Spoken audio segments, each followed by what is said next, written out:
A police officer raised his hand and slapped an elderly woman in the middle of a crowded street. People gasped. Some pulled out their phones. Everyone assumed they knew exactly what kind of man this officer was. Nobody in that crowd knew what the officer knew. And what happened next right there on that sidewalk in front of dozens of witnesses changed. Every single person who saw it, including the officer himself. This is that story. Stay with me. It was a gray Tuesday morning in November in a small city just outside of Pittsburgh, Pennsylvania. Officer Daniel Mercer, 34 years old, 12 years on the force, was finishing a double shift. He hadn't slept in 22 hours. His boots were soaked from the rain. His radio crackled every few minutes with calls he had already responded to, filed, and moved on from. He was tired in the way that only first responders understand. Not just physically tired. Tired in his bones. Tired in his conscience. Daniel had joined the force because of his grandmother. She used to tell him, "Danny, good people show up when it's hard. Anyone can show up when it's easy." He carried those words like a badge he never took off. That morning, he was walking past a small grocery store on Elmwood Avenue when he noticed a woman. She had to be in her late 70s, maybe 80 years old. She wore a pale blue coat that was at least 2 sizes too large. Her white hair was tucked under a wool hat. She stood just outside the store entrance, holding a canvas shopping bag. Completely motionless. Daniel almost walked past her. He almost told himself she was just waiting for someone, but something made him stop. "Ma'am, are you all right?" he asked. The woman turned slowly. Her eyes were glassy and distant, the way eyes look when a person is somewhere else in their mind entirely. She looked at Daniel's uniform and flinched. Just barely. But he noticed. "I'm fine," she said. The words came out thin and unconvincing. "Is there someone inside you're waiting for?" "No," she said. "I just needed a moment." Daniel stood beside her quietly for a few seconds. Then he gently asked if she'd like to sit down. There was a bench a few feet away. She shook her head. He introduced himself. She told him her name was Eleanor. Eleanor Voss. A small crowd began forming nearby, people stopping to watch, curious why a police officer was standing with an old woman outside a grocery store. Some pulled out phones before they even knew what was happening. Then Eleanor did something unexpected. She reached into her canvas bag and pulled out a small, crumpled piece of paper. She smoothed it against her coat. Her hands were shaking. "I wrote down what I need," she said. "But I keep reading it and I can't make sense of it anymore. My daughter usually does this for me. She passed in September." Her voice broke on the word September. Just cracked right down the middle, like old wood. Daniel felt the weight of those words land somewhere deep in his chest. He took the list gently. Bread, soup, milk, eggs, tea. 6 simple things. "Eleanor," he said quietly, "would it be okay if I helped you shop today?" She looked at him for a long moment. Something moved across her face: relief, disbelief, gratitude, grief, all at once. "You don't have to do that," she whispered. "I know," Daniel said. "I want to." They walked into the store together. Daniel pushed a cart. Eleanor walked slowly beside him, and every now and then she would say something like, "Margaret always got the low-sodium soup," or "She said store-brand bread was just as good." She was talking to herself as much as to Daniel.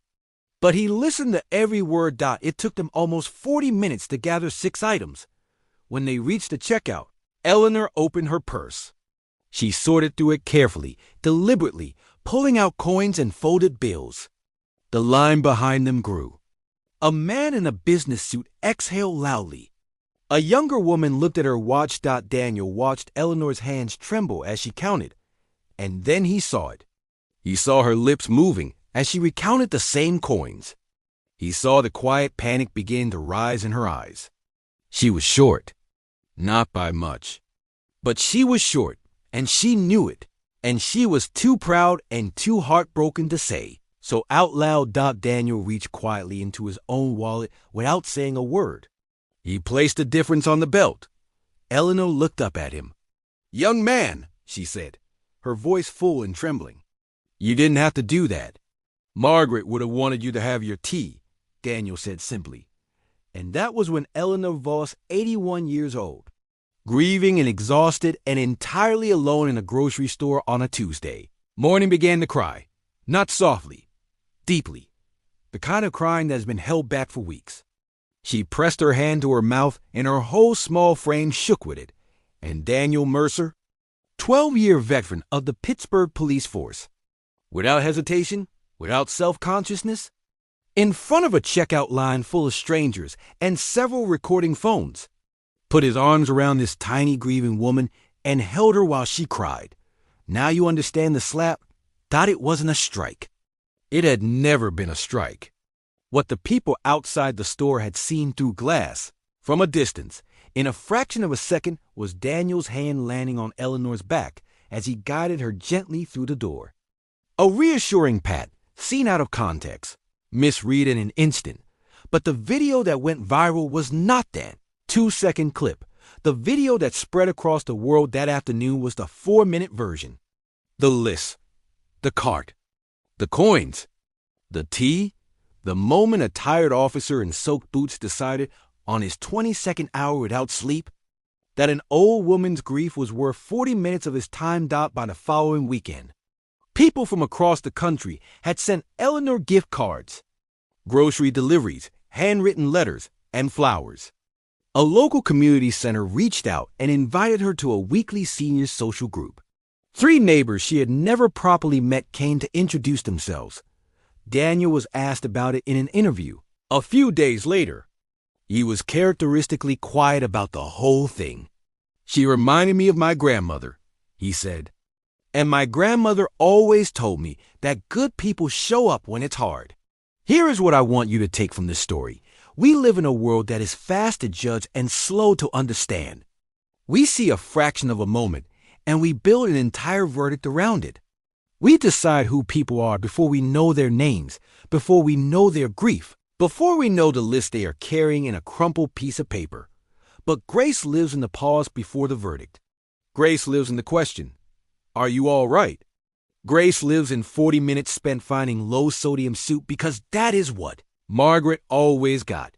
You do not have to be a police officer to offer this. You do not have to be extraordinary. You just have to be willing to stop, to notice, and to show up when it is hard. That is soul relief. Not the big dramatic moments. The quiet ones in the cereal aisle on a gray Tuesday morning, when someone is carrying more than they can hold alone. If this story moved you, if it reminded you of someone you love, or a moment when a stranger's kindness changed your day, I hope you'll share it. Someone in your life might need exactly this message right now. Leave a comment below telling me about a time someone showed up for you when you least expected it. I read every single one. If you're new here, welcome to Soul Relief Stories. Subscribe and hit the bell so you never miss a story. And if this one touched your heart, please give it a like. It helps more people find these stories. I'll see you in the next one.